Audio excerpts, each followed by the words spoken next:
Olá, meu nome é Amanda Teodoro, esse canal é o Amandicas e hoje eu vou contar pra vocês como eu descobri a diabetes e como eu cuidei da diabetes ao longo da gestação, né? Como é que eu consegui controlar ela ao longo da gestação.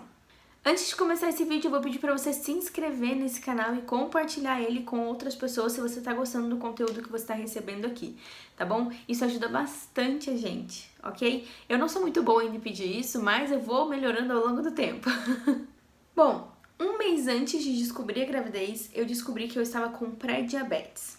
Essa pré-diabetes foi decorrente de uma vida muito não saudável, em que eu engordei muito, em 2 anos eu engordei muito mesmo, e acabou prejudicando bastante a minha saúde. Eu tava priorizando outras coisas, como meu trabalho, a minha carreira, e acabei me esquecendo de cuidar de mim, sabe? Aquele deslize.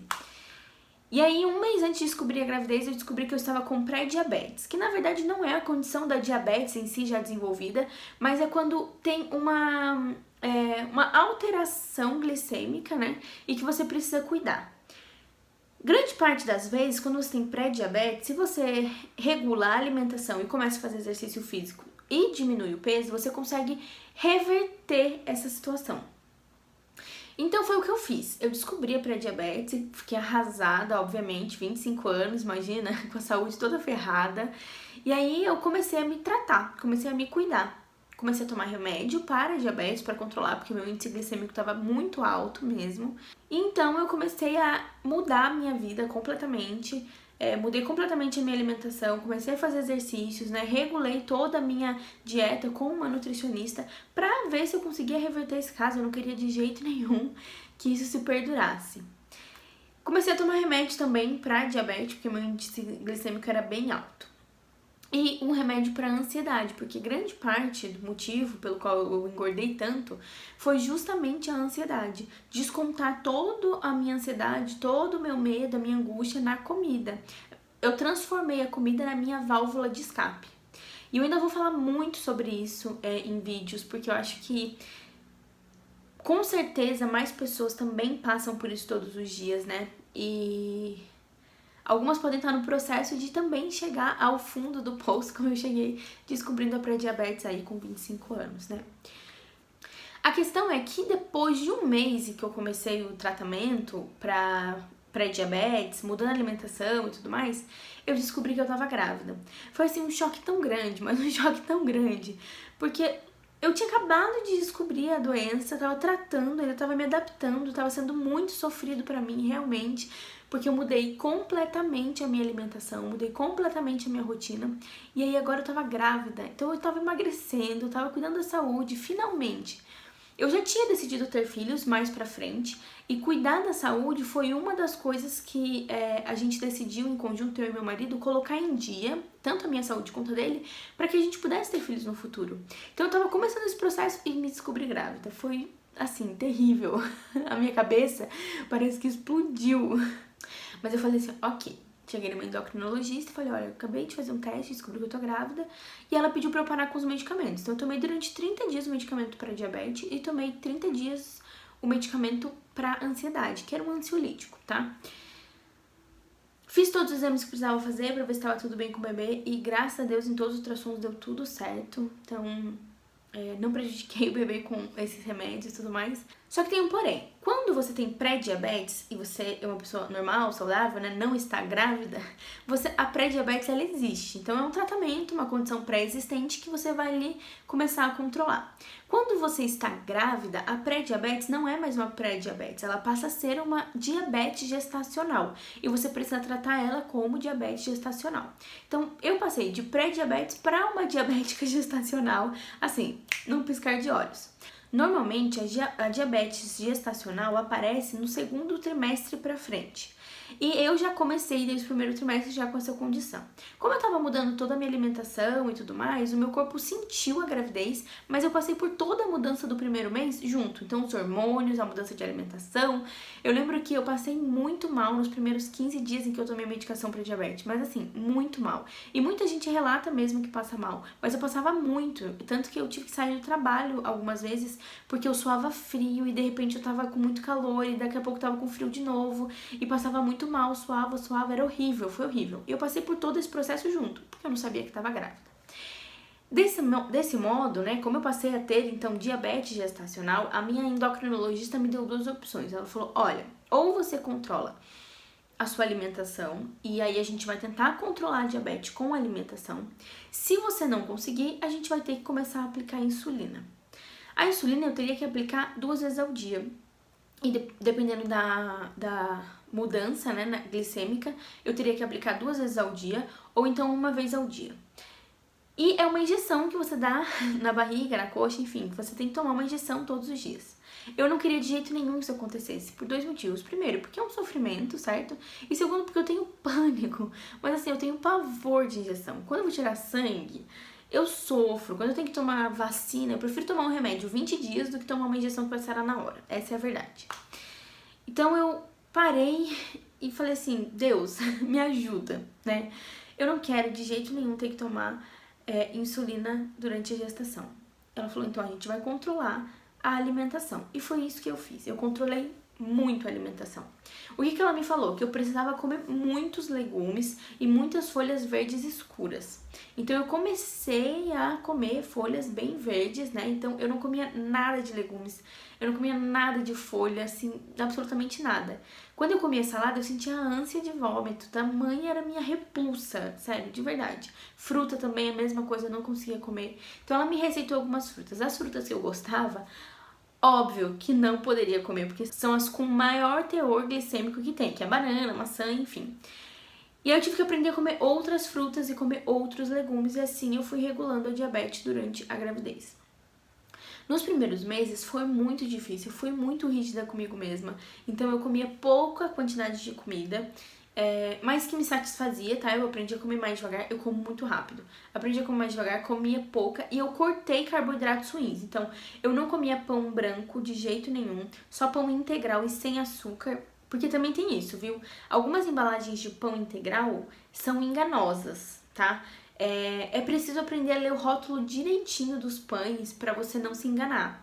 Então eu comi um tipo só específico de pão, que era um pão totalmente integral e totalmente sem açúcar. Porque às vezes ele não tem realmente farinha branca, mas ele tem açúcar, e pro diabético isso não adianta. O índice glicêmico acaba aumentando da mesma maneira. Então eu troquei toda a farinha branca, não comia farinha branca de jeito nenhum, eu não comia arroz de jeito nenhum, batata, nenhum tipo de carboidrato eu comia. Por que eu fui tão radical? Eu precisava ser radical, no meu caso eu precisava tirar tudo e depois ir adicionando as coisas aos poucos para eu entender os limites, porque eu tinha perdido o limite na minha relação com a comida. O que eu queria comer todos os dias? Carboidrato, carboidrato, carboidrato. Eu fiquei viciada em carboidrato, era um vício mesmo, parecia uma droga. E aí eu precisei fazer isso. Então no primeiro trimestre eu tirei completamente o carboidrato, não comia arroz, não comia pão, não comia batata, comia banana, mas bem pouco, e carboidrato de fruta só era o que eu consumia, tá? Frutose. Antes, né, de descobrir tudo isso, eu era a pessoa que colocava açúcar até no suco de melancia, pra você ter noção. Eu tomava açúcar com tudo, café com açúcar, suco com açúcar, as coisas sempre muito doces, muito salgadas. Eu sempre gostava muito disso, meu paladar sempre foi muito infantil. E aí eu tive que começar a descobrir um novo paladar, né? Porque eu não deveria tomar sucos, porque os sucos, quando você bate a fruta, você quebra as proteínas e deixa só a frutose, que é o que eleva o índice glicêmico. Então o suco não era o ideal, mas como eu ainda estava nessa transição, eu tomava suco sim, e aí comecei a tomar suco sem açúcar. Então suco de abacaxi eu tomava completamente sem açúcar, e tomava suco de melancia também sem açúcar, embora não fosse super recomendado, eu misturava com água. E só tomava esses 2 tipos de suco, porque nenhum outro eu conseguia tomar. Morango também tomava sem açúcar, tá? Esses no começo, porque eu também não gostava do adoçante. E aí o que acontece? Eu falei assim, o adoçante também não faz super bem pra saúde. Enquanto eu conseguir viver sem o adoçante, pra mim é melhor. Então eu fui experimentando os sucos, primeiro sem açúcar, e depois fui descobrindo quais davam pra tomar realmente sem açúcar e quais não davam pra tomar sem açúcar. Eu ia ter que adicionar de alguma maneira. O meu suco preferido da vida é maracujá. Nossa, eu amo. Só que não tem condições de tomar suco de maracujá sem açúcar. Eu não consigo. Então, no suco de maracujá, eu já coloco adoçante hoje em dia. Então, no primeiro trimestre, cortei tudo isso e consegui controlar com certeza. Eu fazia medições diárias. No início eu fazia 5 medições por dia. Eu fazia em jejum, antes do almoço, depois do almoço, antes do jantar e depois do jantar. Eu era muito rígida com isso, eu fazia as medições certinhas, sempre que eu ia comer. Então em jejum, antes do almoço, 2 horas depois do almoço, antes do jantar, 2 horas depois do jantar. Essa foi a recomendação da minha endócrino. E aí eu ia anotando tudo num papelzinho e depois fui vendo quando eu fiquei dentro e quando eu fiquei fora. Nos primeiros meses todos eu fiquei dentro. O meu objetivo era manter sempre abaixo de 100, mas depende muito do seu quadro glicêmico, tá? Tem gente que não consegue ficar abaixo de 130, tem gente que não consegue ficar abaixo de 150, varia muito de pessoa para pessoa e você precisa de um acompanhamento glicêmico. Eu fazia o acompanhamento glicêmico com um medidor portátil, desses que você compra na farmácia. Furava o meu dedo e aí ia fazendo as medições. Isso me ajudou muito a controlar a minha alimentação e eu fui descobrindo um pouco mais sobre o meu corpo. O que eu comia que elevava o meu índice glicêmico, o que eu comia que não elevava, e aí fui adicionando as coisas que não alteravam tanto o meu índice glicêmico na minha refeição.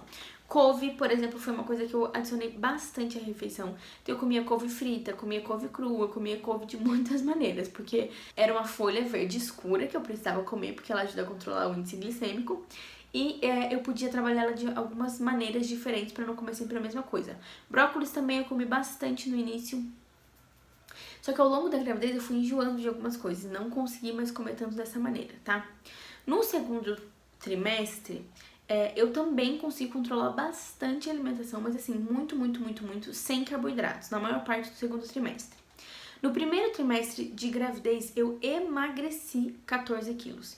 Então, contando o primeiro mês lá que eu tomei o remédio, mais 2 meses depois, ao todo, eu emagreci 14 quilos. Isso grávida, no primeiro trimestre. E o bebê super saudável sempre, a gente fez todos os exames, estava tudo certo. Até a metade do segundo trimestre, eu ainda estava emagrecendo. Da metade do segundo trimestre até o terceiro trimestre, até a metade do terceiro trimestre mais ou menos, eu ainda estava conseguindo manter o meu peso. Então, só com a alimentação, o bebê estava crescendo e eu continuei emagrecendo porque o bebê estava crescendo e eu continuava com o mesmo peso. Então, mantive o peso nesse período. No último trimestre, entre o 7º e o 8º mês, é que eu comecei a ganhar peso. Por quê? Comecei a ficar ansiosa. Gente, estourou uma pandemia mundial.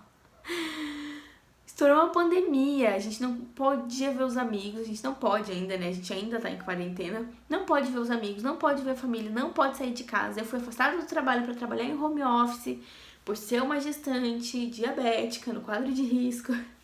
Então eu comecei a ficar muito ansiosa do meu filho nascer nesse período.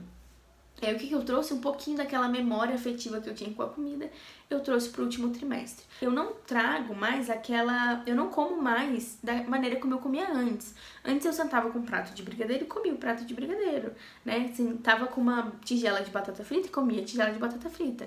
Hoje eu como um pouquinho de cada coisa e vou controlando a quantidade que eu como, pra não dar alteração. Mas eu me permiti comer coisas um pouquinho mais gostosas. Então, eu comecei a comer bolo, doce, coisas que eu não tava comendo antes de jeito nenhum. Eu comecei a comer um pouquinho mais, a fazer dentro de casa pra comer, trocando alguns ingredientes pra ir testando as receitas. Batata frita é uma coisa que eu amo muito, então eu comi algumas vezes. Então, eu fui me liberando um pouco mais por conta da ansiedade, porque eu queria muito, eu tava presa dentro de casa e a grávida, não sei quando essa criança vai nascer. Então eu fiquei muito ansiosa realmente e comecei a descontar um pouquinho na comida. Claro que quando eu percebi isso, né, quando esse gatilho surgiu na minha cabeça, eu entendi que eu tava fazendo a mesma coisa que antes. E aí eu falei, não, pera, preciso controlar isso aqui. E aí fui voltando a controlar a minha refeição sem me podar tanto. Porque no final da gravidez me dá muita fome, muita vontade de comer. Então, vou ser sincera com você, não sou 100% perfeita, não é em todos os momentos que eu consigo me controlar, então fui liberando um pouquinho, mas tentando manter uma medida. Eu conversei com uma endocrinologista e ela disse pra mim que de fato eu tô mais ansiosa, isso é normal, que era pra eu diminuir os carboidratos ruins, né, tipo pão, bolo, bolacha não comi não, mas diminuir os carboidratos ruins pra poder segurar o meu peso, mas que era natural que eu engordasse nesse último período. Ao todo, na gravidez, eu engordei 4 quilos. Foram 4 quilos que eu engordei. O Levi pesa aí 2.700 mais ou menos, né? Porque os testes dizem. E com isso, eu engordei 4 quilos. Então, no início da gestação, eu emagreci 14 e agora eu engordei 4. Então, eu tenho uma diferença ainda de 10 quilos do meu peso anterior. O que é um alívio e que me ajudou bastante, mas que não me tirou da zona de risco da obesidade para essa criança nascer, né? Então, os fatores de risco da minha gestação não é só a diabetes, mas é a diabetes, a obesidade, o fato de eu já ter perdido bebês anteriores. Então, tudo se resultou numa gravidez de super risco, né? Mas foi assim que eu controlei a minha diabetes durante a gestação. Eu fui mapeando quais eram os alimentos que não alteravam a minha glicemia, o meu índice glicêmico, sendo uma pessoa que sempre comeu besteira o tempo todo, do começo ao fim do dia, comia besteira. Pão de manhã, carboidrato no almoço, carboidrato na janta, lanche, muito lanche. Desde que eu me mudei pra Campinas, eu comi muito lanche, porque era uma comida rápida, a gente sempre trabalhou muito, eu e meu marido. Eu chegava em casa e não queria fazer comida, comia lanche. Então, de uma pessoa que comia completamente errado carboidrato o dia inteiro, eu fui transformando o meu dia a dia. Então, tirei os carboidratos, tirei o pão, tudo aquilo que era ruim, eu decidi tirar da minha vida. Foi fácil? Não foi. Nossa, chorei muitos dias. Muitas vezes eu fui chorando pro trabalho, não conseguia sair do carro. Foi assim horrível, era um sentimento horrível de impotência, do que eu tô perdendo, como é que eu tô fazendo isso comigo, por que eu me deixei chegar nesse ponto. Mas eu consegui controlar sem precisar tomar insulina até agora. A gente já tá na 36ª semana de gravidez e eu não precisei, ainda bem, tomar insulina. Então as minhas dicas pra você é: pesquise todos os alimentos, converse com o endocrinologista e com uma nutricionista, construa um cardápio dentro do seu dia a dia, daquilo que é possível pra você. Porque a minha primeira nutricionista passou um cardápio, assim, que eu nunca ia comer. Eram coisas que eu não tinha vontade de comer. Tava muito fora da minha realidade financeira, tá? E da minha realidade de paladar mesmo. Eram coisas que eu não gostava de comer. Então, eu construí um cardápio com aquilo que eu gostava e que eu não enjoava. Porque algumas coisas eu fui enjoando ao longo do tempo. Então eu fui comendo o máximo que eu podia de couve, por exemplo, de brócolis no início, porque eram muito bons e ajudavam a regular a glicemia. E aos poucos, conforme eu fui enjoando, eu fui trocando isso por outros. Faça isso, pesquisa bastante os alimentos, tenta construir os cardápios dentro daquilo que você gosta, dentro daquilo que você já está acostumado a comer, né? Tenta fazer comidas similares, com gostos diferentes. Porque pra mim foi muito difícil. Tem muita gente que come de tudo. Eu não comia de tudo. Eu, na verdade, não comia nada. Nada de legumes, nada de fruta, nada de verdura. E aí eu tive que aprender a introduzir tudo isso na minha alimentação. Mas eu consegui sim, tá? No início da gravidez, quando eu descobri a diabetes, a gravidez, eu chorei muito, falando assim: meu Deus, eu nunca vou conseguir, é muito difícil. E aí eu vim pro YouTube pesquisar pessoas falando sobre isso. Mas a maioria das que eu encontrei realmente já aplicavam a insulina. Acho que teve 1 ou 2 vídeos que eu encontrei falando que conseguiram controlar com a alimentação e eu fiquei desolada. Então eu tinha certeza que eu ia ter que tomar insulina. Mas graças a Deus eu consegui, fui forte, consegui regular a alimentação e não precisei tomar insulina até o último trimestre de gravidez. Até hoje a gente já tá prestes a o Levi chegar, faltam algumas semanas, acho que 2 semanas mais ou menos. E eu não precisei tomar insulina até aqui. Então, existe uma esperança, não necessariamente pelo fato de você ter diabetes e estar grávida, você vai precisar tomar insulina. É só uma das condições. Existe a possibilidade de controlar com alimentação, dependendo do tipo de diabetes que você tem.